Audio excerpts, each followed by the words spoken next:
All right. The puppy's in. Hopefully, they'll be satisfied because this is not going to be short.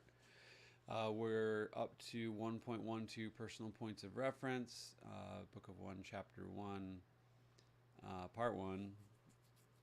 Sorry, Book of Nahx, Chapter 1, Part 1. And this is definitely the much more personal side of the book. So we've been covering majority of there's been brief little introductions of the personal note, but this is really the section which takes us all the way through the conclusion of chapter 1, and it is the more personal side of things. So I am putting it in its own video. Again, 1.12 personal points of reference.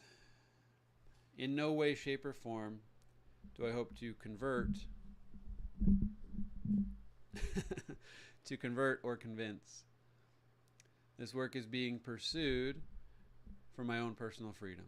Therefore, it requires my admissions and personal experiences to land concretely upon the pages, and none more raw and real than this section of each relative chapter. The online space was where I eventually found my game and how I began to test myself creatively and fearlessly. But long before that, and perhaps the best place to continue sharing the much more personal side of the story, was when I attended a landmark forum back in November of 2012. Landmark. I was invited to attend this event by a current employer, having had much success in my very first season with them. Having made a dramatic splash and influx on their baseline operation, they were placing certain individuals in this program for the sake of leadership training. Hence, I was onboarded.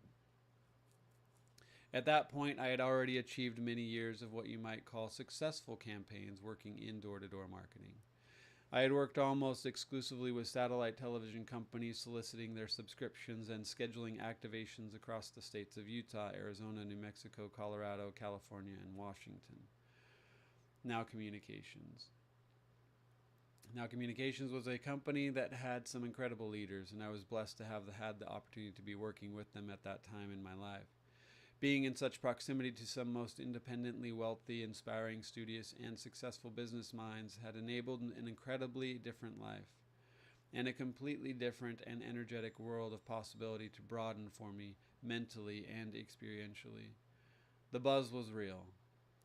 At that time in my life, quite a few of these people had become practical friends beyond coworkers. My comfortability had come from familiarity because a great many of those who were now working for this company had recently left the same previous employer. There were some notable differences to their sales model, however. The primary difference was that DirecTV was what they were selling exclusively. This was a massive limitation from what we had access to sell previously. But regardless, I threw up big numbers from day one. Well, let me take that back. I think I got one sell on day one official, mostly because the day got rained out and was a bit of a chaotic mess, which you grow accustomed to working in the field. But day two showcased what I had been able to do on day one, following up on appointments and reworking the area that I had been given the day prior. I completed day two with 7 sales, and they incentivized me to earn a boarding pass for their annual cruise later in the year. I hit their benchmark with ease. Loyalty. Loyalty was not a common trend in this field of business. It is a 100% commission position, and essentially I looked for the largest incentives that would attract and grow the greatest teams, so that inevitably we could become a most self-sufficient money-making machine of mastery. Door-to-door marketing for commission sales is perhaps one of the single most profitable groups of people for those who can successfully run them. The overhead can be as risk-averse as possible, but like anything else, there is a happy medium. I loved becoming and eventually being the salesman that I was. It was a time when my immediate fellowship of friends were in fact extremely independent entities in their own right, who did not require me. This community is full of self-starters. You live or you die essentially in this business, and in that way, it is extremely cutthroat. A general rule of thumb within this field is that 20% of people make 80% of the money. So what was left over in the field constantly was a struggling mess of floundering fish, unwilling to pursue their dreams. And as bizarre as it was at the time, it illuminated and showcased some of the most glaring reasons that stand in the way of the human being who just could not or would not succeed in that business. There was no drive or ambition.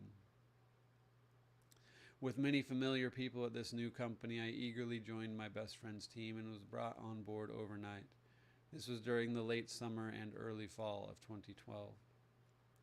Dish One Satellite. Dish One Satellite had been the first marketing company I worked for. I was recruited during an extremely devastating and low time in my life personally, financially, and spiritually. My dedication to them was primarily out of desperation. I was so destitute and so essentially I could not fail. And thus I recall fondly being asked to speak at a summer kickoff just a few months later for what would become my first full summer season that was at hand. This had been late spring of 2009. Following my very first full off season, having been independently driven to sell whatever was necessary to live, I put on quite a starting number ahead of those coming in at zero to start what is the summer sales season. The incentives were wrapped around a year-round accrual of sales in many cases. During the off-season campaign, though, there honestly was not much competition. These much more established and successful salesmen had families and kids and were otherwise spending their valuable time in the spoils of their absurdly large homes and beautiful families. I, though, for whatever reason, was subtly nudged onto a stage by their beck and call, and I was delighted to do so. It was an event which had gathered virtually all the recruited freshmen into the same room as the seasoned salesmen alike, for what would be my first of many kickoff celebrations. These events are amazing, high-spirited, and motivating. We shared what potential earnings were at hand, and although I cannot recall precisely what I shared, I know what had kept me so motivated in the slower months of the year, more earnestly than I was willing to admit then. What had otherwise been shared by me would have been a half-hearted explanation of my process that would have been expressed in a relatively joyous and confident manner. It was up to that point in my life an incredibly impactful highlight. However, I didn't realize it then as I can see it now. And so although I had succeeded during that time, in that way, and during that season, because I had nothing better to do, I struggled mightily in the field during the summer that was to come. In fact, the person who became my best friend over the course of a great many seasons moving forward was doing the same thing as I did that off season. And he had went behind my back to sell just one extra account in order to make the number one trophy, even though we had both agreed to tie on purpose. He was cutthroat, and I was not. I was given the number 2 trophy. If there is such a thing, I am not certain, but I do know that it was cutting, but at a much deeper level that would eventually be revealed. The runner. There has always been a most natural instinct for me to run. I have never been clear necessarily on whether I was running away from something or towards anything, but it was something that I was good at. It came naturally at a certain point, and I had the persistence to win almost any race in my youth. I was especially drawn to soccer and was appropriately nicknamed Speedy by some of my more endearing acquaintances then. That name lingered for many years and influenced many of my future online emails and so forth. Endurance was my strength, and pain was commonplace. I have a whole story to tell about that specifically, but perhaps the only reason for mentioning it now is that at this stage of my life I was most notably not running toward what I had wanted, but rather had landed fortuitously in a position that provided me the opportunities to run forward for the first time in what had seemed like a very long time. And I was genuinely excited about my future and what I could discover ahead, along whatever path that would become present. The salesman. Knocking on doors to sell a product that I did not own, subscribe to, or otherwise use was a bit tricky at first. It is the most unnatural thing to attempt to sell something that is not practical. Some of the greatest authors and sales mentors will tell you precisely this. The product you choose to sell must be practical and useful. Otherwise, it will inevitably and unfortuitously fail. Failure is, in fact, the name of the game among the elite companies of top salesmen across the nation. And that was certainly apparent when I learned of the tactics, the use of language, and the sometimes abusive tendencies that certain salesmen would use to get the signature on the dotted line. During these years, I read a few sales books and had the desire to succeed like I had never had before. Meanwhile, I was constantly being encouraged, and that maintained my passion to keep on keeping on. The man that had exceeded my sales number by one became my most trusted and close friend during my initiation years, and we traveled virtually every mile together.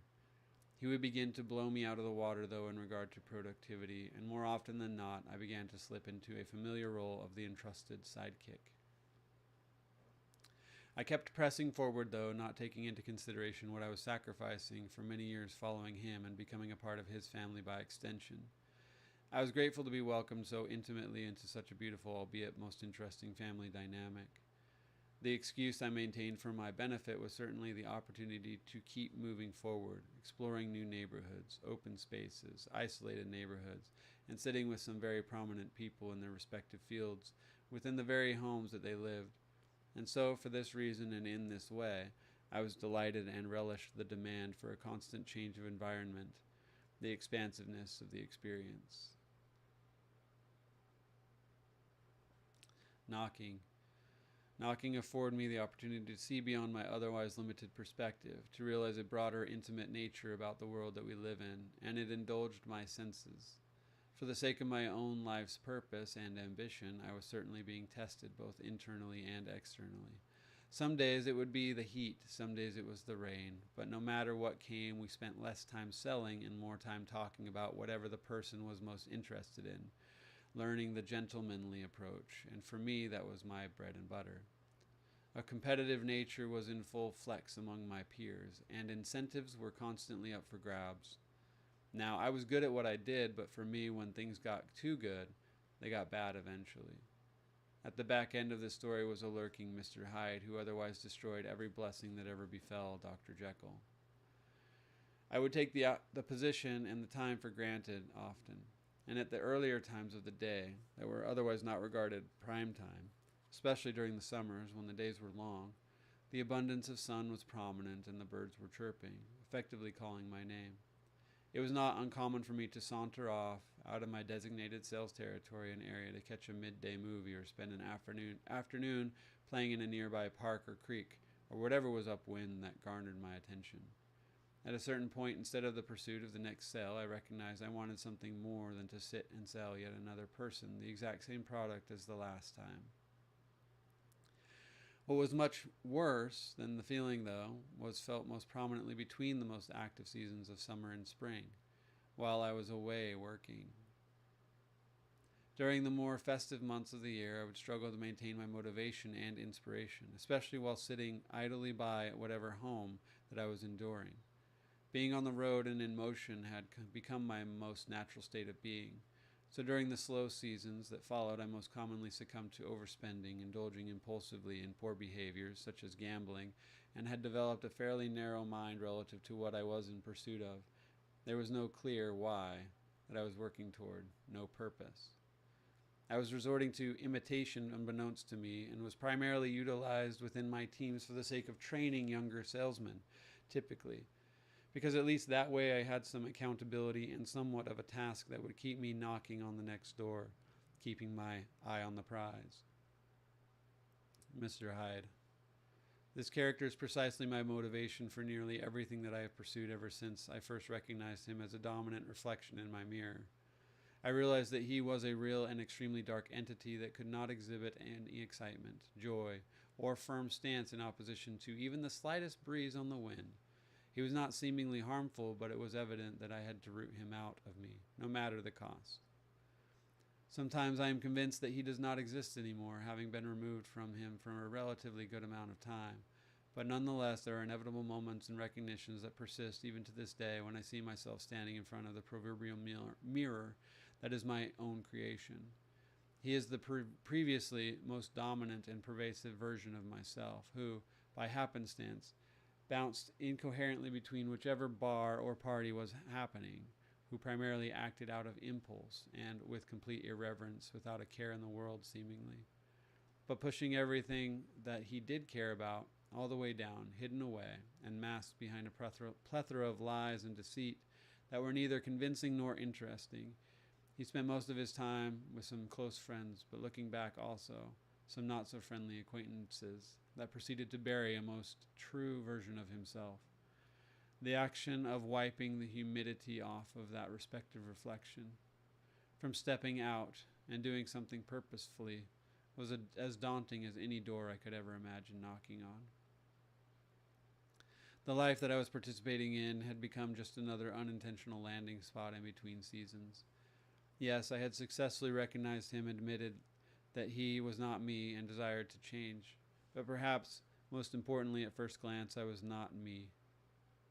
It was not me that I saw. Therefore, it was not me that these friends wanted to be around.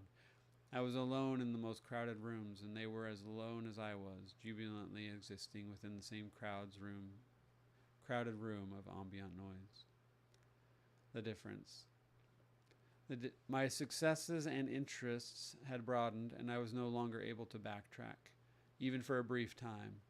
This mindset had separated me from those people who spent all of their time either at the watering hole or someone else's house for yet another party, over and over again.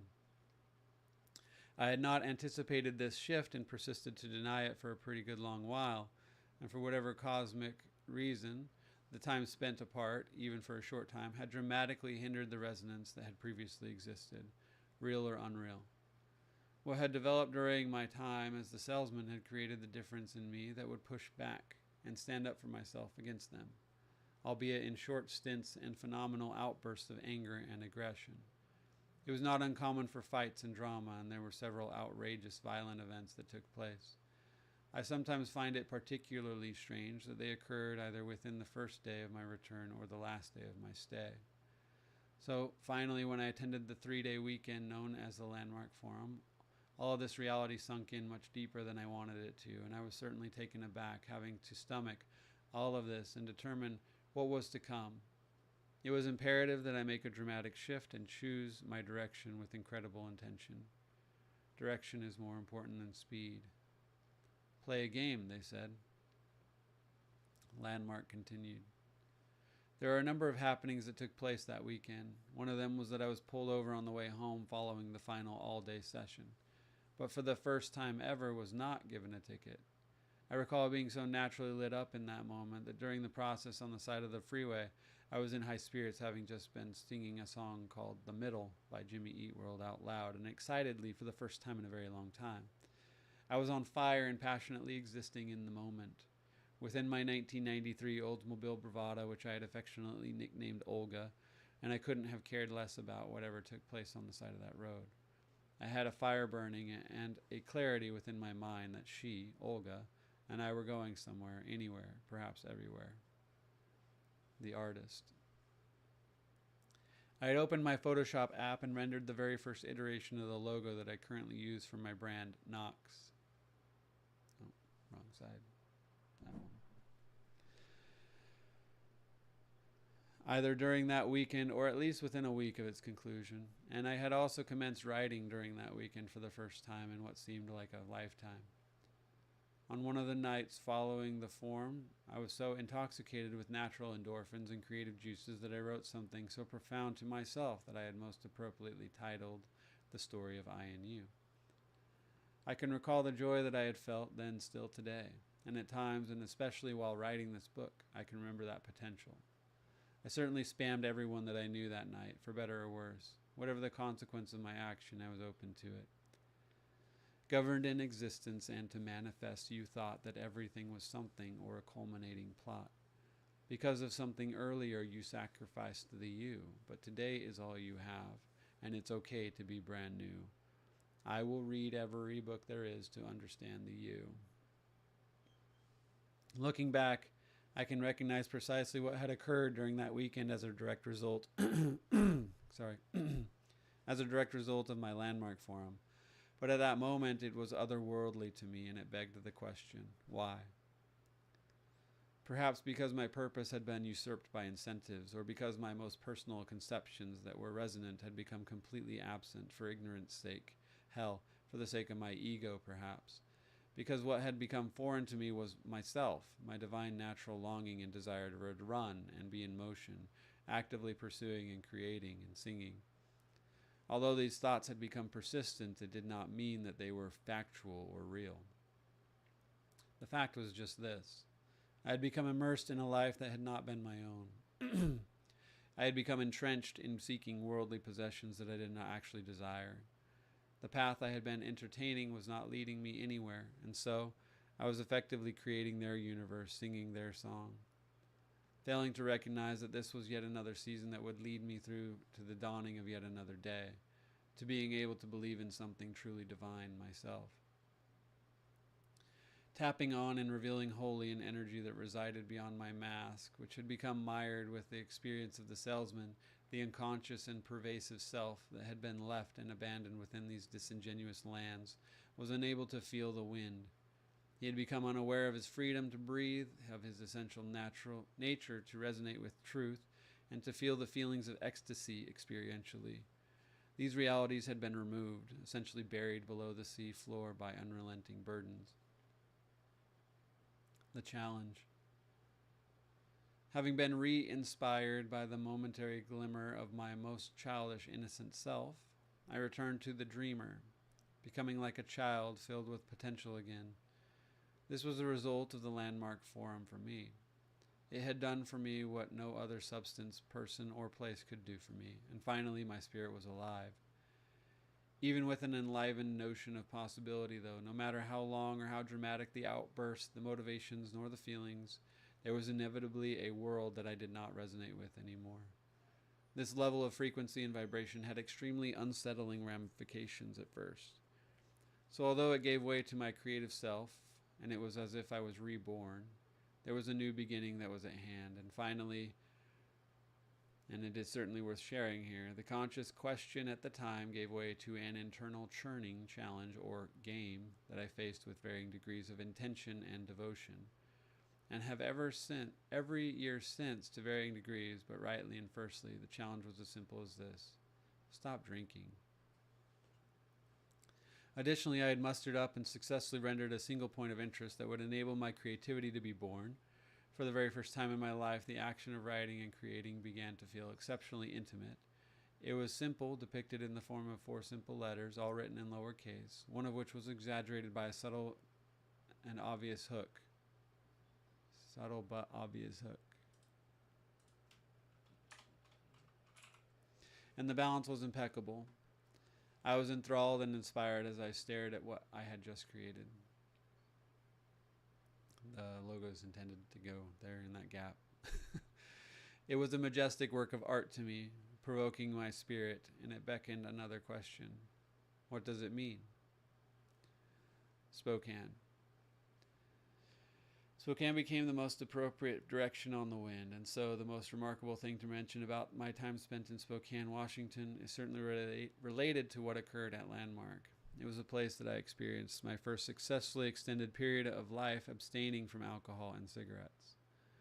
The events that followed my Landmark form are plentiful and many that I would love to write about at great length, and I will likely have to account for those matters in time.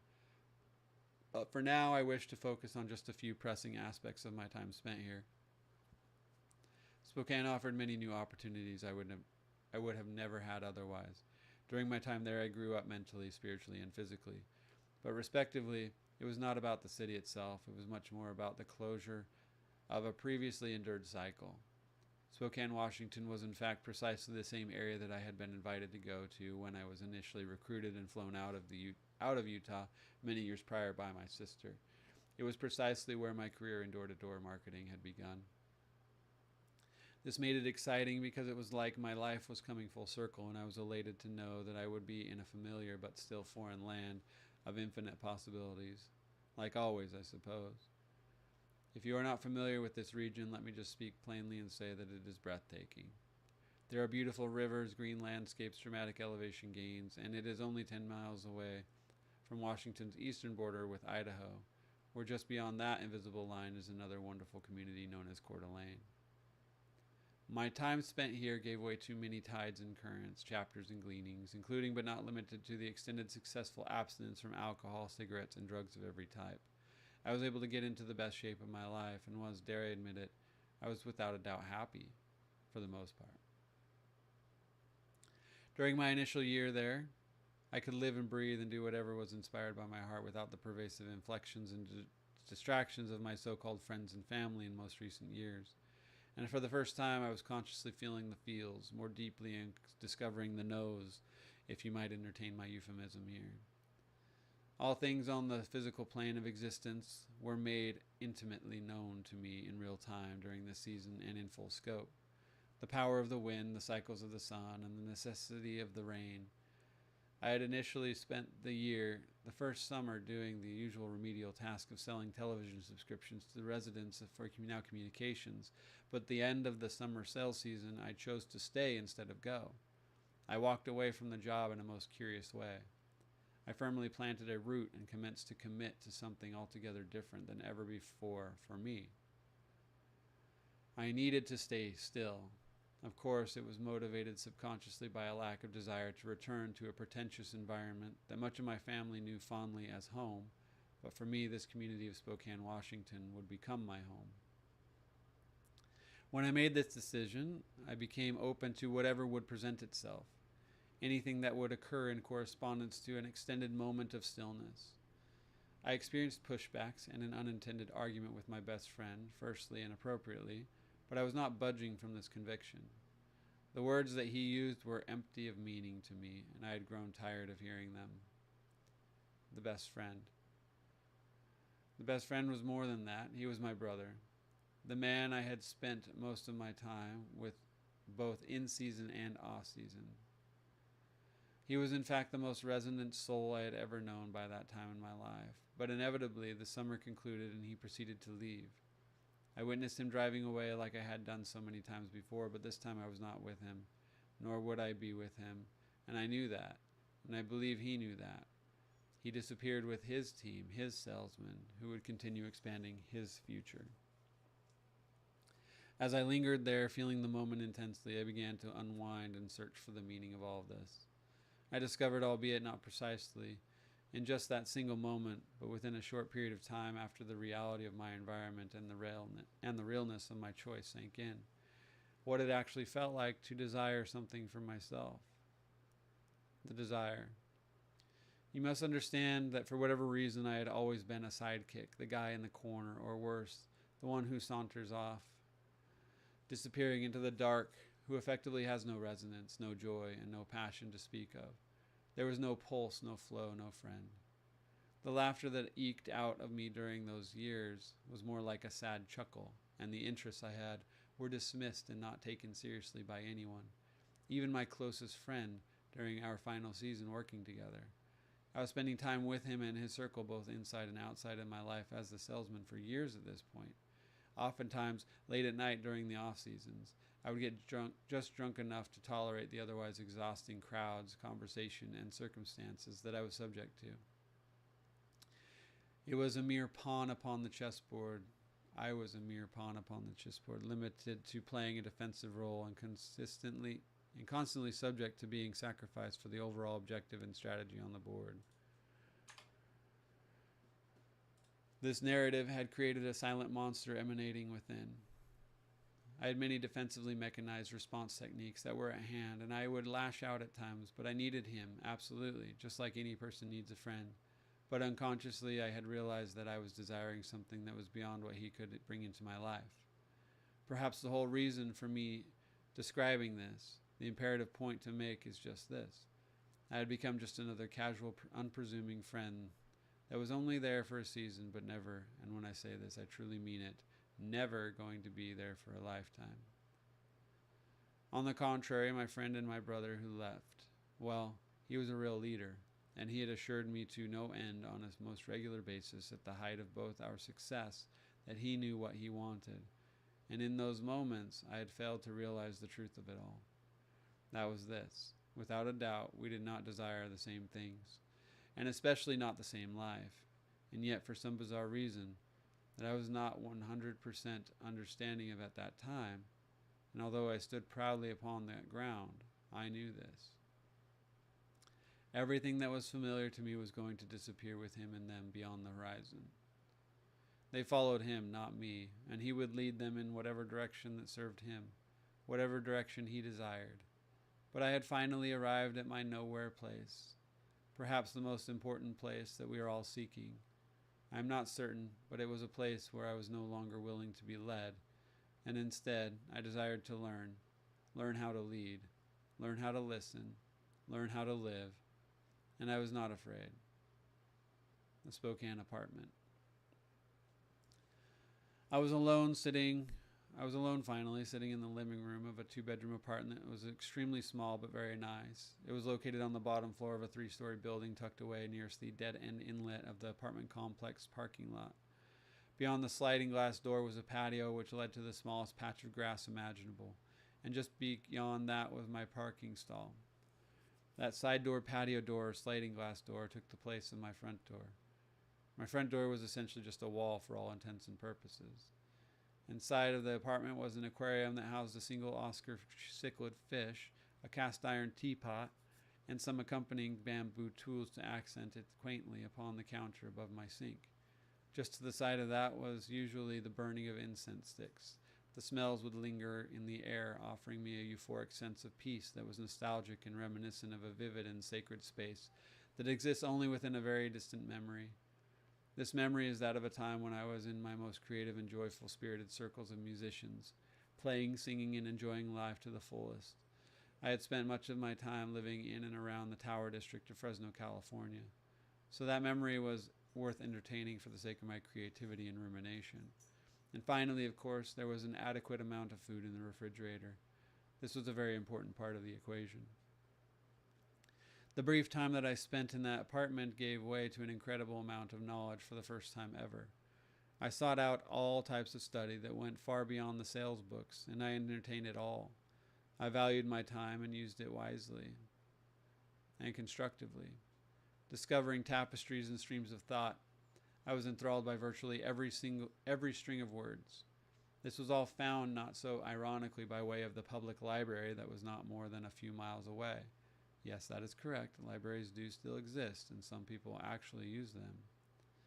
I began to read like I drank water and tea. I frequented their facility and indulged the full extent of a 50-book limit that the card I had been given permitted. I was appalled at such an allowance. I would be sipping tea, taking in the nostalgic air, listening to the running water trickling from the filter of the aquarium, being occasionally distracted and entertained by the blank stare of a massive Oscar fish that would be staring back at me in my living room. I would look around only to find piles of books, literally everywhere. I considered staying here for as long as possible because I was certainly on the up and up mentally, and I was engrossed in my studies. My routines and habits took me back to the gym as well. After all, I was fast approaching 30, and desire to be in the best physical shape of my life was noteworthy. But inevitably, yet another shift came in a most peculiar and unexpected moment. This moment was not dissimilar to the way that the Buddha is described as having his initial enlightening experience, stubbing his toe upon a table or chair, of which I am not certain. A thought surfaced like an air bubble upon a calm pond, revealing the possibility of life below. It had demonstrated to me that these conscious streams of thoughts and ideas were inevitable and without a doubt going to provoke an incredibly deep question from within me. It was so startlingly subtle, and I knew this and nothing else. There was a thought that was emanating from the deepest place within me and far below the surface. The interference that I encountered consciously went just like this. What is the difference between seeing and being?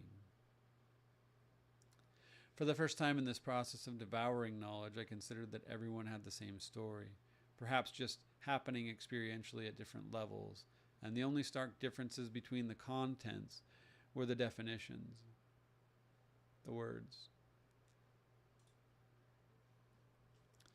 The words on the pages began to blur into whatever preferential verbiage that the respective author and their audience would most succinctly be expected to know and entertain within their respective echo chamber. It was perhaps a less practical gleaning, but it was felt and perceived by my subtle body nonetheless, and I was immediately entertained by an altogether different possibility beyond the obvious world that I had otherwise been seeing and believing. There was a possibility that the author was not the purveyor of knowledge, neither unique nor clairvoyant. Most works were seemingly non-ambiguous, but to what end I was not certain. At the level of their delivery, oftentimes I would come across a paragraph and have the most peculiar feeling that it was a falsely conjured up reiteration of another, and yet another. The words on paper that discussed previously read topics became much less resonant to me at the core. This possibility that I felt begged this question: is there in fact a single masterpiece that exists within the world where all of these ideas, stories, and philosophies, both fictional and non-fictional, are being derived from? Perhaps, could there possibly exist a doctrine or work that is renowned and regarded as wholly devout, completely honest, and virtuously true? I was very suddenly no longer interested in reading most topics or entertaining most threads and insights, particularly if they were within a narrower bandwidth of the other studies I had already entertained. Instead, I would often observe the words virtually blur right off the pages and fall rightly into yet another much more interesting and illuminating idea that there was only one dominating truth that exists. What is the story that has already been written which tells of a truth about what is beyond the world of words? There must be so much to discover beyond the fictionalization and unreal world that I was sensing. I was within myself, and I was unclear, still, and marred by anxiousness to do something, anything, perhaps everything. What is beyond the person? What is the soul? I sensed the possibility that I was more than this body, a much more profound, self-sufficient, free, and capable sovereign spirit that could do anything. So why should I continue reading about everyone else in the world that has allegedly already actualized so many things experientially? It seemed like a no-brainer, and in fact it was. So yet again another decision was made. The decision. I made this decision with more clarity than probably any other choice ever before. It was specific. I needed to expand beyond the explorative mental exercise of reading, seeing words, and in lieu of this, I wanted, nay, I needed my consciousness to shift toward more of what is perhaps best described as the becoming mind. A mind that would follow through with the previously written true words that had landed on a random paper during my landmark forum. I began to move through the necessary seasons of actualization for the sake of the story of I and you. Govern in existence and to manifest you thought that everything was something or a culminating plot. Because of something earlier, you sacrificed the you, but today is all you have and it's okay to be brand new. I will read every book there is to understand the you. The noteworthy point to all of this is to explain that I desired to indulge more broadly into the doing of the thing as opposed to the vocational practice of reading and observing so much about the thing. This is especially pertinent to anyone who has accomplished something extraordinary with their life throughout history. The hero. The predominant hero is never described as a person who stops to read a newspaper. They are not those who necessarily alter their destiny or turn their head toward or away from the tyranny and oppression that they are faced with. They typically take definitive actions, sometimes dying for the principles that they are securely rooted in, and there is resonance of faith in humanity. Alternatively, the villain may have precisely the same level of conviction, and so the most discernible difference between the two of these characters is this: for whom do their efforts benefit? For the hero, he will seek victory for the benefit of a greater collective, yet for the villain, he seeks a much more limited prerogative which typically serves primarily himself. Are not all wars spiritual wars? The heroes of every story are depicted as the men and women who eventually discover a place to stand firmly upon. They demonstrate their opposition to any number of deadly threats or villainous characters. So let us consider these questions for a moment. What is the best grounding technique that any of these individuals ever took?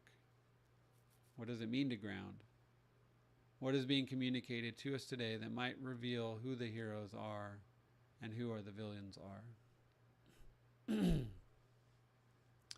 When we are reading and linguistically discerning or disseminating a story, at first it may seem to be not so different from ourselves, but altogether each of them were grounded in a principle that was ordained by them spiritually. Although you may feel all the feelings, that is not the question at hand for the man who stands firmly upon his own ground, effectively attempting to become the hero. The question becomes, am I willing to walk the walk? The stories that exist among the archives of dusty bookshelves all over the world may in fact all be telling the same story. Joseph Campbell's work titled The Hero with a Thousand Faces certainly gives credence to this notion, that every hero is just a person who did not necessarily start or provoke the fight that they encountered. Nor did they even entertain the notion of competing in most cases. But they certainly finished them, and might I add, in a most convincing fashion. Mahatma Gandhi's approach to violence in India is perhaps one of the most novel demonstrations of humility, personal power, and vigilance that comes to mind, and perhaps the only one that the slimmest demographic of living people today can recall consciously. The urgings that went out from this man to a nation, his campaign of Swaraj, or true self-rule, is otherwise unprecedented, but it certainly proved successful for a time. This story is just beyond a century old now. Consider this briefly. There are few to zero other such significant standoffs that are worth mentioning, by my account, that match the tenacity, dignity, and valor of this battle. Since then, at least to the best of my recollection, those who protest are often struck down, cut from the vine, and usually in an extremely dramatic fashion. Oftentimes they are shot dead in plain sight. Martin Luther King, Malcolm X, John F. Kennedy. Most prominently today, instead of nonviolence, we are unconsciously made aware of a domino effect that pervades endless demonstrations of actualizing violence upon the world stage.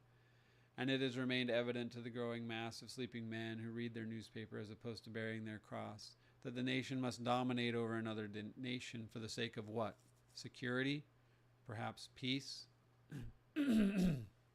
What makes it necessary for the domination of one country's ideologies and philosophies over another, in fact? Consider the hero of all heroes among the Western world and ask if the story is not altogether like the rebuttals made by Jesus following a slap described in the book of John, chapter 18, verses 22 and 23. In this utterance, depending on which version you are privy to, he responds by declaring that he is only deserving of a slap should there be evidence of wrongdoing, by posing it as a question back upon the officer who had struck him. This instance infers that only when or if what we, a sovereign nation, are saying with our mouths is false to the followers, let him be proven wrong with evidence to the contrary, proven to not be true. Only then is a slap deserved. The officer in the story was eschewing his own responsibility to recognize the divine nature of the sovereign soul of Jesus, and was demanding compliance to the Kohen Gadol. Whatever that is. Am I right? I don't know. Google it. There is never anything to compete against externally, but there is always something to stand firmly against by happenstance. This is the fundamental ideology of both conviction and purpose. Only where there remains the deepest root, and not solely on the physical ground, but instead on an intimate spiritual grounding, that we can all potentially find beyond the visible and tangible soil below our feet, the hero is placed by the universe into a specific place at a specific time for a specific purpose. Is this a position of success versus failure, or is it more likened to the position of ultimate judgment, facing a perilous end, begging the question, what will you choose? We are not seeking the great accomplishment of this era, but rather awaiting its arrival.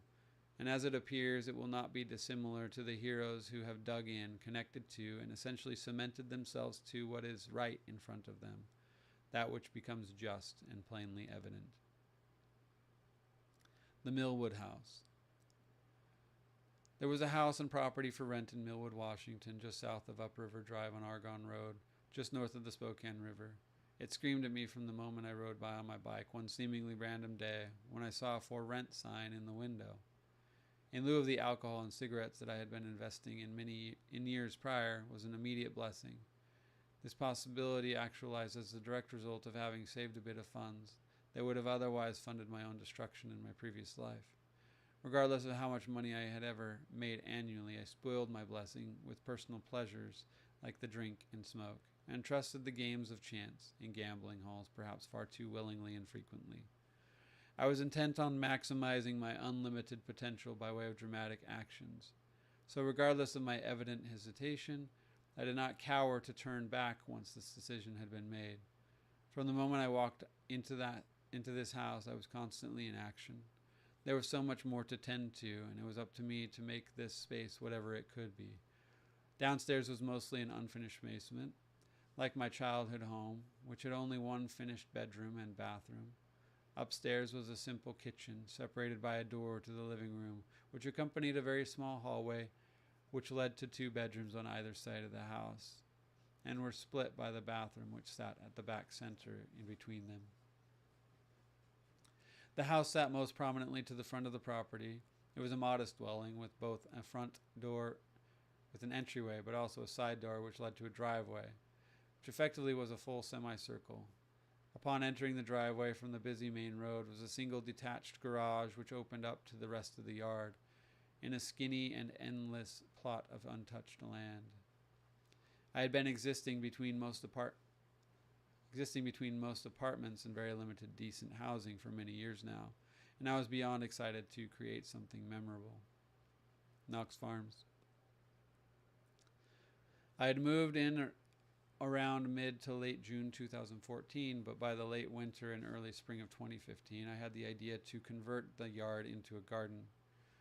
This was the very first instance in which my actual efforts would blend with that of my divine creativity, which had been created 2 years prior. Everything that would come as a result of toiling fervently beyond the home would reveal to me precisely what Nahx was to be. I had purchased a rototiller and began to dig into the soil for the first time ever. My green thumb was revealed as I felt a call to the back of the property on a most regular basis. And even in the earliest months of that year, I realized my natural proclivity to appreciate and work diligently like my father had in his yard. I thrived in this environment that was far beyond the comfort of the house. During these seasons, I began to express and explore less of the world and its minds, and I pressed on seeking more of myself, my own self, becoming increasingly present-minded, and as I continued to tap into whatever was at hand, I labored for the sake of love. I was learning to follow my heart. This was the property that gave way to my first public and private etchings of Nahx. I had never had a blank canvas so intricate or complex to work with.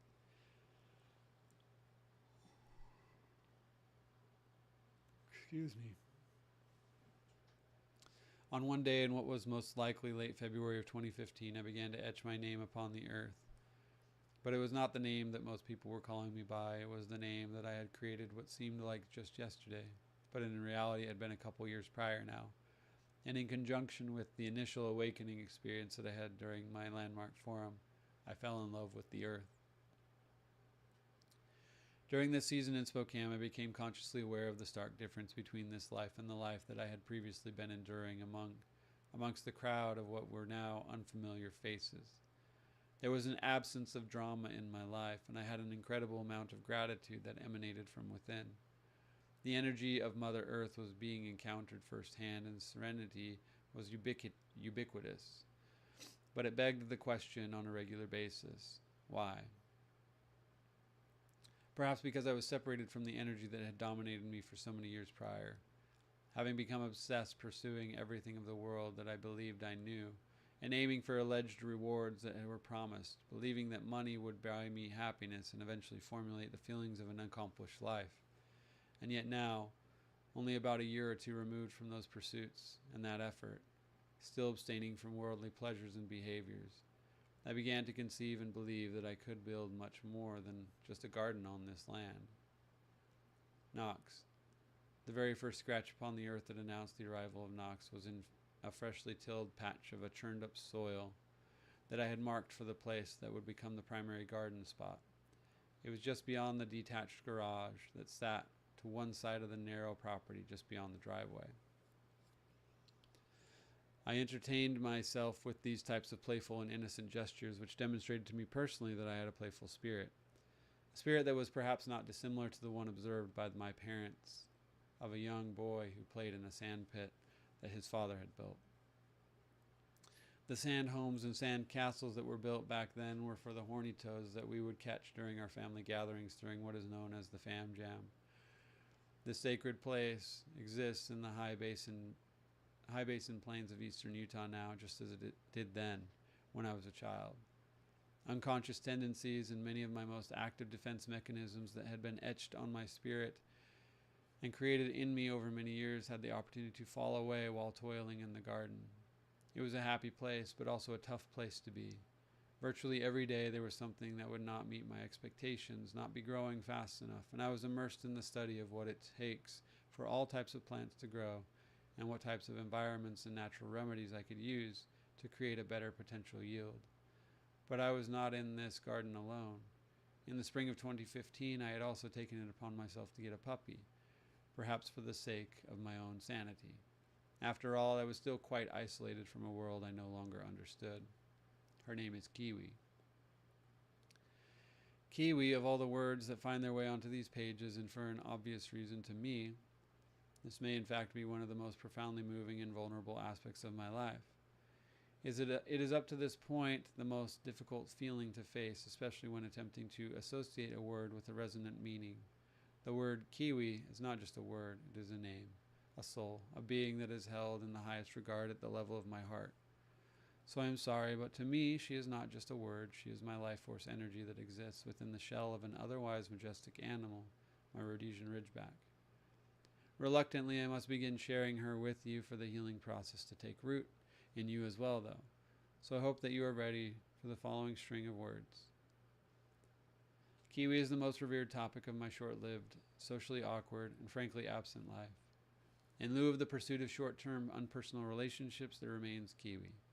She truly is the common denominator of resonance within my human heart. For those who may think that they have had the same experience or even the notion of a similar one, I am here to claim confidently that no one could have a more intimate relationship with their beloved pet than the one that I have with Kiwi. Nonetheless, I hope that this will resonate at some level. So why does it feel like this is the source of my biggest fear, the most difficult word among this short list? That which is not a word, but a name, a feeling beyond feelings that is utterly indescribable, is what I must face. That which I do not wish, but must discuss within the context of this book, not just for the sake of yet another section to a chapter, but in order to make it clear a way for my own personal path toward freedom and becoming fully open. There are perhaps no words that can illustrate my adoration for what has become the most long-standing and consistent relationship ever. For that reason, even the idea of attempting to define her to you in a most sincere way in no way can accurately describe the connection that I feel, or rather we feel, as a partnership. She is the comfort that has been by my side throughout every high and every low, and that is how the resonance of the heart is molded over time and with time spent together. She came into my life at the same time as my garden in early 2015 and is the living energy source that exists presently and fortunately in my present everyday life. This fact alone reminds me that I am in fact not unworthy of love like I used to believe, that I am in fact capable of caring about and for another living and breathing soul, as well as apparent increases in my confidence that around every corner we will be prepared. She is the key to the proverbial we that echoes in my heart, recalling all of my fondest memories that exist both during and in between every single season of growth, failure, and consequence. If it were not for her, I would have long since passed away as far as I know. And in this way, she is the reminder that all has not been for nothing. There is not one other placeholder that can fill the void that she will otherwise leave on my soul. And for the sake of this story, because she is what has meant the most to me during this time, she will likely become what should mean the most to you.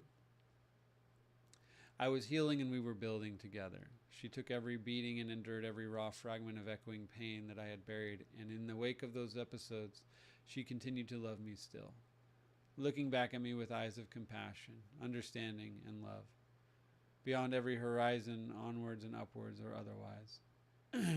Through the inevitable storms that we were stirring up, and tolerating every choice that we have made, she knows most intimately my pain and when and where it comes from, as we have suffered the consequences of every life choice for beyond 10 years now. And so today, when I investigate her, beyond the aged eyes, considering the grayness that has developed on and around her muzzle, and recognizing the soreness in her legs, her eyes still refuse to look away and diligently connect with mine, like we are seeing the same thing, mirrored in the other. The gray hair reminds me that this time should not be taken for granted, and the soreness tells me to keep walking. That although we have walked a whole lot of miles along a journey to what at times feels like that nowhere place that we discovered together back in Spokane so many years ago, and I just want to burst into tears and tell her, thank you, thank you, thank you for tolerating me, for being the best friend in the whole world to me, for being everything that I needed in every moment, never shying away or sheltering away from my sorrows, slings and arrows, that I was at times attempting to avoid, not just about myself, but about the world. It persisted because of my lack of willingness to cultivate relationships with the sufferers of a world starved for truth. Otherwise, and at the heart of it all, she had succeeded in taking on the world with me. This puppy that has matured into an all-seeing being of light and love is what looks back at me and says, let's go on a walk. Time spent with Kiwi has probably mattered more to me than any other time spent in my life. She is the strength behind my purpose and the word that has been fulfilled, and I will always celebrate her name until the end of my days, and I encourage you to do so as well. But your time and her time is not today. And meanwhile, to the rest of humanity, they may only see a dog staring back at their owner, begging for a specific thing like food or a walk or a rest. Her presence is what is constantly reminding me of what is most important in this life, the idea that we must follow to lead. When she believes that I need something, more often than not, perhaps always, she is right and I am wrong. I am being led by her at this stage of our relationship, and the idea that I was ever going to lead falls away on the tears that have inevitably fallen, as I have chosen to write this very potent page of words. Me leading her or teaching her anything that she does not already know is a preposterous proposition. I feel Kiwi more than I feel any other frequency that exists in this universe, right at the core of my being, at the narrow center. Perpetually she exists like that of feeling my bloodstream that is presently pulsing and flowing through my veins, yes, like that of a most necessary and endearing fabric of my active tissue and outer lining. Her very being perpetuates my longing to continue living, as I have lived for so long now. And this is for certain, the name Kiwi will be etched eternally upon my soul, at the final level of mine own existence within the fabric of my beating heart. From the very first moments with her at my side, I have been in love. So to write about her within only a few paragraphs, and with these few words and accurately express what she means to me is asinine. Nahx Service and Solution.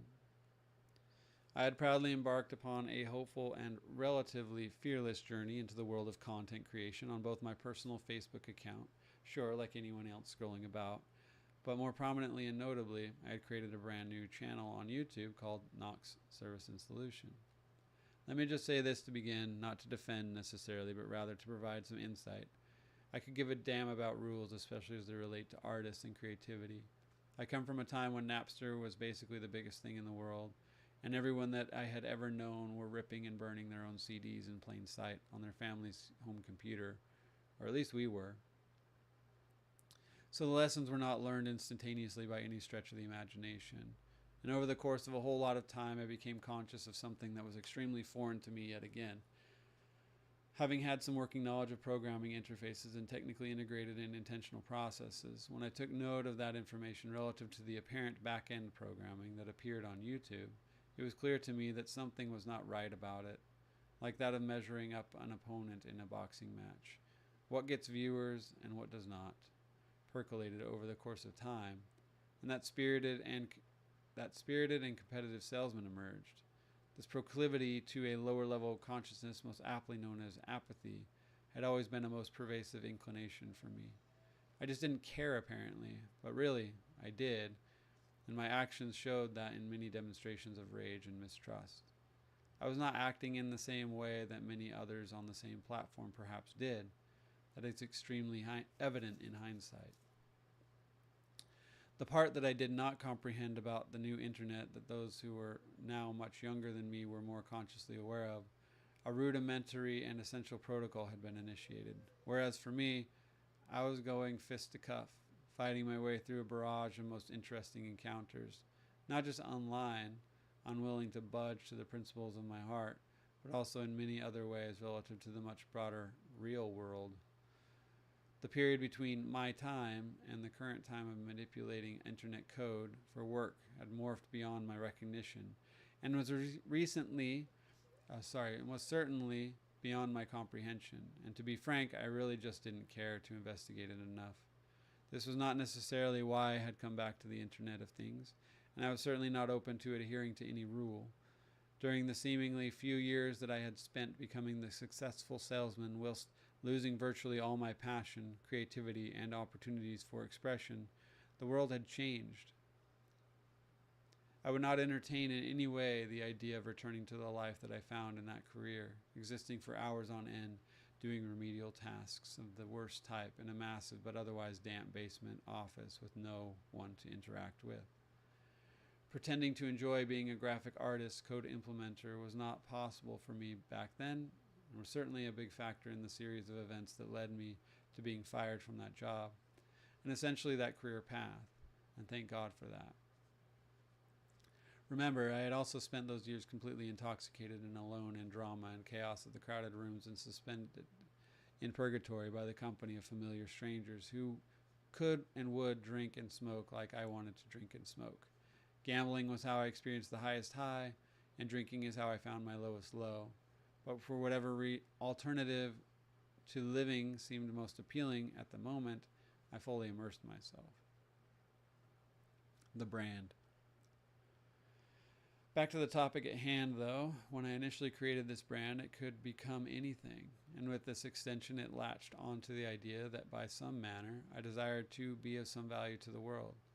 And unfortunately for me, the only lingering value that existed was of the world in the form of selling television subscriptions. I was certainly ill prepared for what came soon.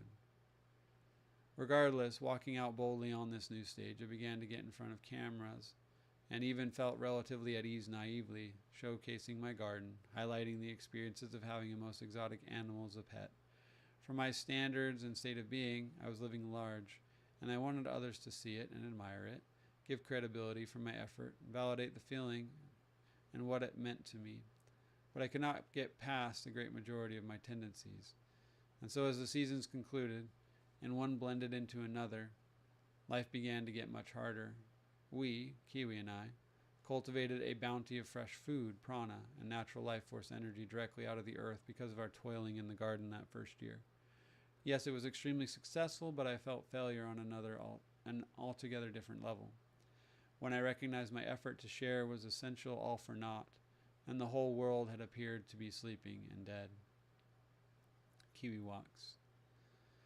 Kiwi and I uncovered the many trails and parks in and around the greater Spokane area over her first 2.5 years of life. For the sake of my attuned senses, I did not approach any of my projects as many others would have. I ignored virtually all the rules. It was basically not worthy of my time investigating whatever warnings came for the sake of censorship and copyright infringement on the back end of YouTube. I was not looking for fame or money per se. I created a private folder on the back end of my YouTube channel and publicly posted music videos that I was proudly making multiple times a week. But unconsciously, I had been seeking to understand why there was no interest in it, no traffic. I began questioning most earnestly the efficacy of this website and hoping for any sign of life that would indicate that human beings existed there. The world had become made up. The people online were online community members that exist primarily within whatever their fortress of modern day technology permitted, instead of in the real world where the parks and nature were. In some videos, yes, I did attempt to sell TV subscriptions. Sometimes I went off on rants about what I was interpreting in the world, political or otherwise. I predicted a Super Bowl in one episode when I made a very conscious decision not to watch the game. And yes, that was the year that my father's team, the Denver Broncos, won over Cam Newton for his final year in the NFL. I had assumed that YouTube would be a practical entry point to begin making money again. a space where I could expand and grow a community, but nay. I had left the salesman behind for the sake of grounding and building a garden and experiencing nature. But no matter what I was going to do, I knew that I am an extremely competent. I knew and know that I am an extremely competent salesperson. The alternative motivations were that I had emotionally desired and perhaps needed a space to save the memories of Kiwi. These videos are littered with thoughts and experiences that are not dissimilar to the journal that I had used many years ago. MySpace had died, but as it appeared to me then, Facebook seemed extremely prominent, almost like that of a permanent fixture that I did not doubt would exist for a very long time. So like that of a Facebook photo album or a live action journal entry for future reference, I created and began uploading the content called Kiwi Walks with a clear objective and goal. This was my primary focus and the one which is particularly of interest to me looking back. Once my puppy, Kiwi, was roughly 6 months old and I was looking at my photo albums on my cellular device, thinking this very thought to myself, where can I place these photos so that I will not lose them? It was not uncommon for me, given my work history, to go through devices like some go through boxes of candy at every stop.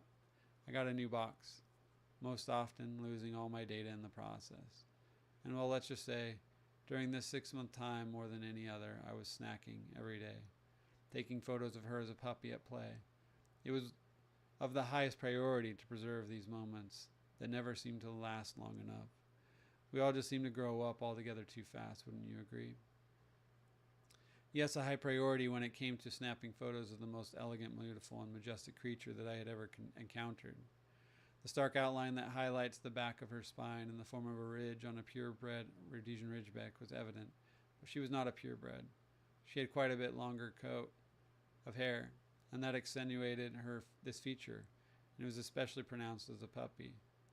I was not willing to let our experiences go undocumented. The event.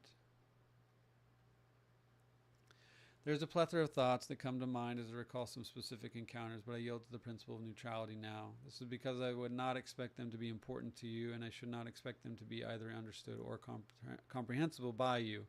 All I can say is that they were unexpectedly personal, extremely timely, and altogether earth-shattering, destroying every previous conception that I had ever had of this world and in turn of myself.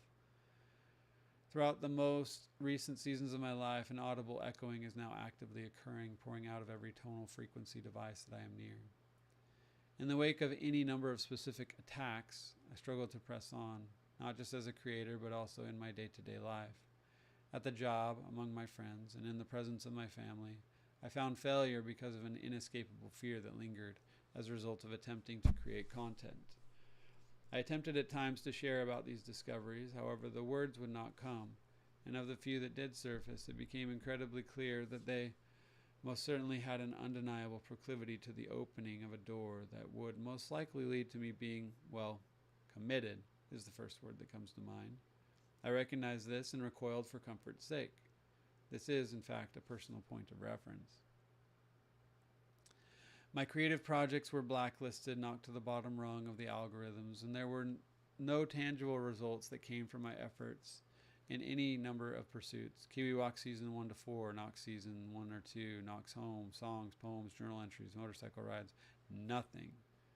I had not adhered to their rules that the algorithm demanded.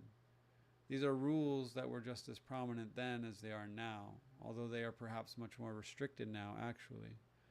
My consequence was that I had essentially been silenced, unable to make any effective utterance, attempting to declare to a technologically unified culture that I do in fact exist here too.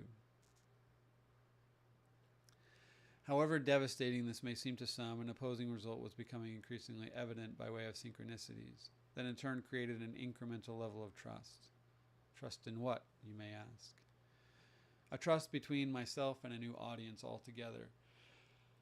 A trust in something beyond my comprehension, a meager possibility that I could sense on the abstract winds and words of observable but beyond distant faces.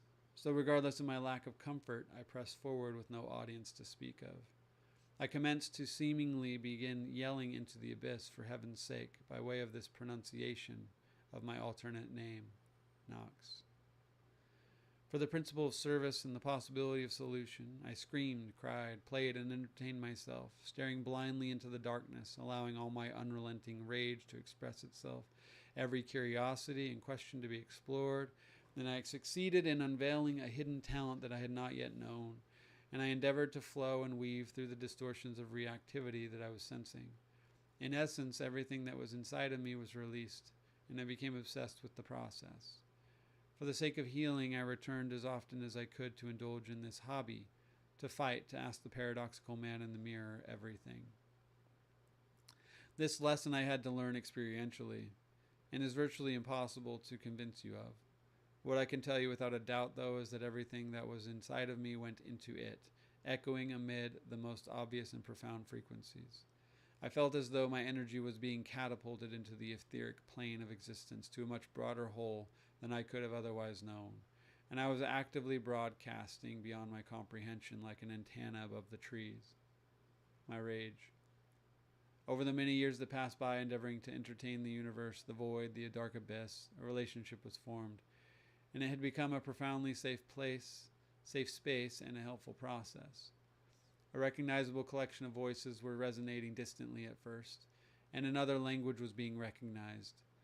But as I began to recognize and lean in more intentionally to the body language and inflections of this tribe, as I observed more intensely and became increasingly interested in deciphering the feedback as I was receiving it, over the course of time, the patterns blurred just as the words had in the books I was reading many years prior. The semblance of monetary value was skewed, and it became more imperative that I defined my personal string of letters in order to create an intention within my word that might prevail to heal me. Never again hate anything. X is anything. The dark abyss had become a recognizable friend to me, like the relationship that I had developed with Kiwi, but far less tangible. I remained silent and stoic, though, in public, and on the surface seemingly neutral and fixed, but my immediate sensibilities and a growing awareness of an increasingly devoted relationship between myself and it gave way to a testing phase that I wish I were better prepared for. In the latter stages of this process, the not-so-subtle energies that responded and seemingly resonated with my voice, my intention, and my hidden desires increased in a most excessive and dramatic fashion, and eventually, as I drew nearer to the end of this specific utterance of Nahx, at the conclusion of a since deleted string of expressions, it was as if my whole life become like an actively walking, talking in resonant synchronicity, and the noise was not sound; it had grown beyond loud. The algorithm. Whatever energy that I was being fed algorithmically, I strategically turned back and sent it into the abyss, like that of placing a mirror reflecting back the energy to whatever was responsible for its creation. Unavoidably, correlations between myself and these utterances developed, and a fight for my spirit ensued. This effort seemed successful and playful at times. The connection to the conversation at hand was as pervasive as I was, reflecting a bit of my own glaring defiance. There were long periods of being swept up by normal life necessity as my desire to create wavered, having fallen away for a period of time. What had then seemed to turn its ugly head back on me sevenfold was missing.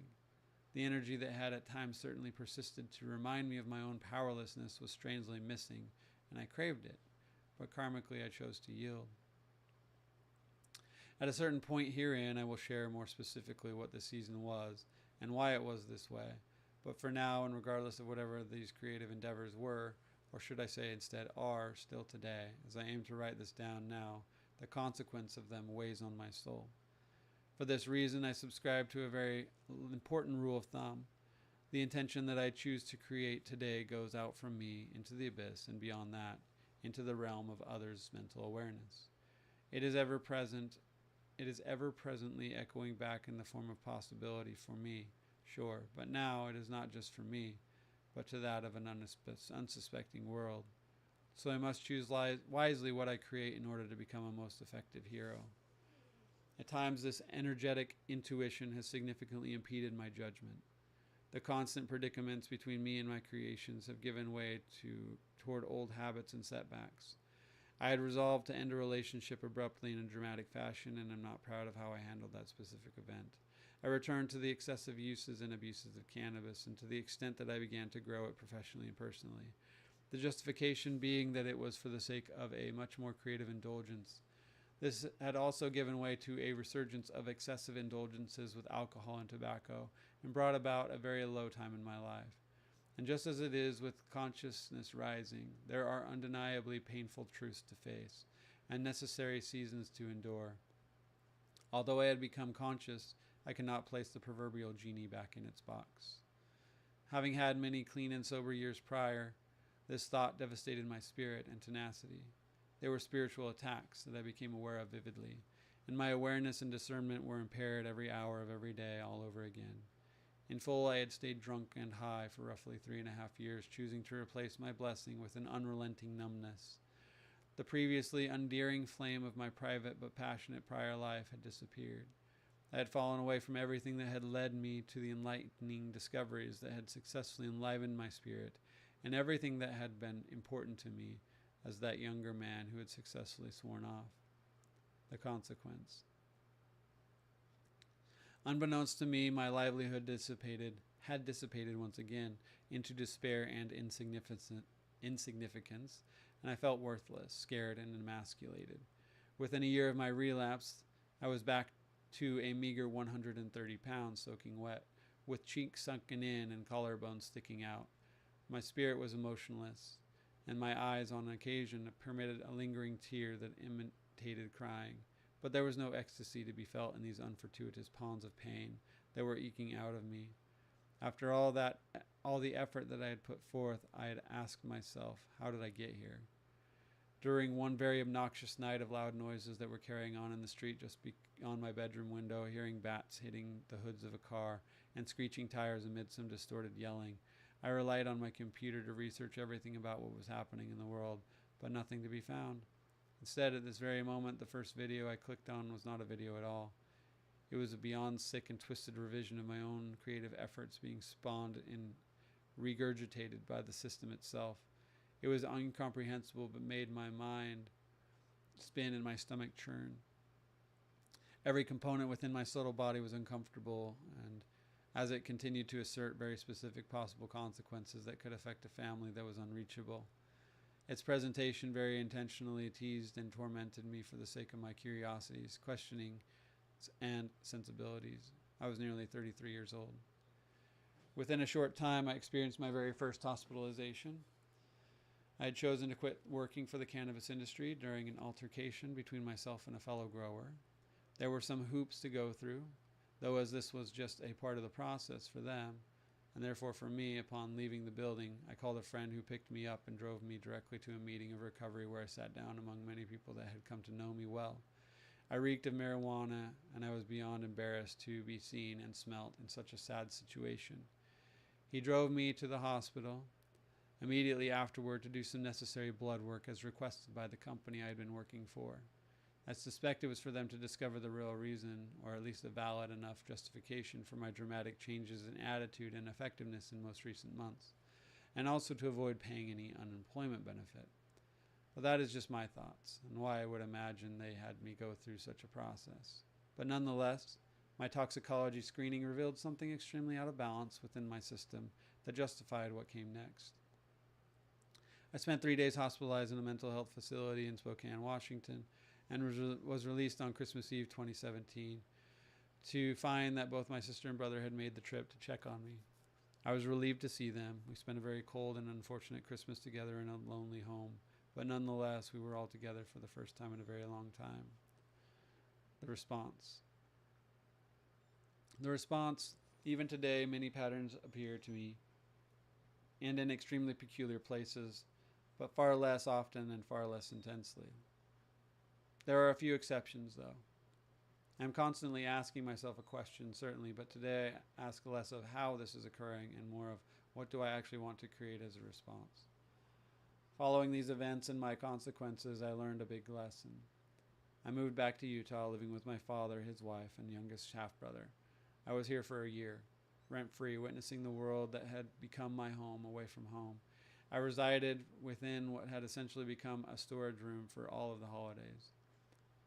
A twin bed sat on the floor at the far corner of the room, and there was not much space to move about. I had my laptop, an endless supply of food and drink, a job, and the emotional support and security to appropriately begin rendering my response. The response was under construction for 3 to 4 months. It was published sequentially and intentionally, still researching, but also just playing around and allowing my playful spirit to entertain itself with a whole different medium. This video series was affectionately entitled the Nahx series. I worked on it day and night. It was playing in my head while I was away walking about the trails with Kiwi, and otherwise, if I were at the house, I was plugged into my laptop with my headphones on and my software ready to record anything and everything that was coming into my feed algorithmically. I have perhaps never worked on something more intentionally, dramatically, and unceremonious than I did at that time. Perfection was far from the purpose. It was most simply put, my unbridled rage coupled with my prior discoveries echoing into the abyss yet again. This was the response that was needed for the sake of my healing. An extremely evident synchronistic relationship had been unexpectedly developed between myself and the Internet of Things, and I hoped and trusted myself at this time enough that I could be used for good. So instead of a directly energetic response to my own lower levels of consciousness destructively magnified, I oriented this project with the intention of Nahx, as it had been newly associated with 4 extenuating words: never again hate anything. As if to say, do not hate me for the artist that I am, the efforts that I put forth, or anything else otherwise.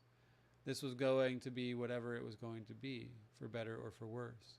And so, to make a decision that brought about many unintended consequences at the time, roughly 7 years ago, having been a hallmarked endeavor of my 33rd year of life, it has existed permanently within my mind's eye to this present day.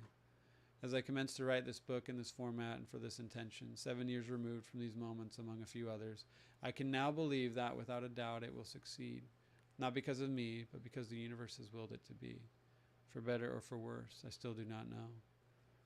From here, it is most imperative that I proceed with the continuation of ongoing intentions. I am who I choose to be, who I most consistently decide to be now, today, and presently. My thoughts are indeed based on and built out of illusions and delusions that have evolved over the course of my life experientially. My mind has developed circumstantially, and although many of these ideas may appear to be accepted by many, gotta change.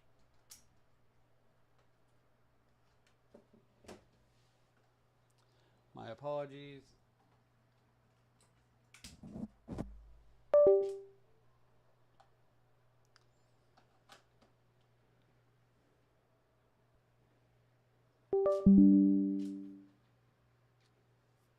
Again, my apologies. It happens. My thoughts are indeed based on and built out of illusions and delusions that have evolved over the course of my life experientially. My mind has developed circumstantially, and although many of these ideas may appear to be accepted by many, even a single instance of uncomfortable reactivity and rage has the potential to churn my softened heart back into the hardened clay that I am most familiar with, as I find myself caught between a paradoxical chasm of these specific words: black and white, good and bad, up and down, ahead and behind, right and wrong. I can only promise one very simple thing moving forward. These words are forged out of the only truth that is worth your consideration, and for the sake of my own personal attunement, I share my actual experience. This chapter concludes with this workbook style. There's a couple points in here. Please take a brief moment to outline a few words. Consider first words which you have questioned in their application, definition, or utility in your life. It can be anything from a curse word to a commonplace negative self-talk statement that does not resonate. When that comes to mind, use these lines to actively observe and express thoughts related to them. To conclude this chapter, we have a personal thought for the day and a poem by Khalil Gibran. Excuse me. Personal thought for the day. If we were created for a divine purpose, then gradually became unaware of ourselves over many years, then it must be true. It must be true that the path to enlightenment is in fact through an unlearning process, and yet still, it is almost inconceivable, counterintuitive even, to believe that there is such a thing as unlearning by definition. I suppose that thought taken too literally can lead to overcomplication fairly quickly. So first, let's consider that there are multiple layers, facades, or masks that cloak our individual depths of authentic emotions, feelings, and creative expressions. Upon any initial experience, we are abruptly disrupted, overcome by a seemingly common notion, the thinking that replaces awareness of our own personal divinity. A place where we are most sensitive, gifted, and even fragile is dismantled. Let us consider that our most practiced tactical rebuttals and responses are adaptable by a distorted social implication. They are relative to the acceptance of those who are in our immediate domains. These essential behaviors in turn curb our attitudes and eventually become habitual. This creates a dominant defense mechanism that becomes endowed by our personality. So when we find ourselves in earnest identification with these attributes as a part of self, it becomes unconscious conditioning and is commonly mistaken as a true part of our nature, when actually it has become as a result of an inevitable nurturing. Nature is what we are seeking, and nurturing is what distracts us from truth, authenticity, and divine purpose. So just because you believe you are living purposefully today, acting rightly, justly, and even with the greatest intention, consider the possibility that you may, in fact, still be disillusioned by your own personality and temperaments, derived from temporal life experiences, as opposed to the bestowed spiritual gifts that have long since forgotten. May I become increasingly aware of attributes that falsely define myself and hinder my authentic expressions. Let me learn to unlearn, discarding definitions of myself that limit my spiritual potential, and become increasingly aware of my capacity to inspire and encourage a world bound by so much conflict and noise, by way of a divinely inspired spiritual gift that has been set aside for far too long. To divinity, stay bright. A poem by Khalil Gibran, Do Not Love Half Lovers. Do not love half lovers, do not entertain half friends, do not indulge in works of the half talented, do not live half a life, and do not die a half death. If you choose silence, then be silent. When you speak, do so until you are finished. Do not silence yourself to say something, and do not speak to be silent. If you accept, then express it bluntly, do not mask it. If you refuse, then be clear about it. For an ambiguous refusal is but a weak acceptance. Do not accept half a solution, do not believe half truths. Do not dream half a dream, do not fantasize about half hopes. Half a drink will not quench your thirst, half a meal will not satiate your hunger. Half the way will get you nowhere, half an idea will bear you no results. Your other half is not the one you love. It is you in another time, yet in the same space. It is you when you are not.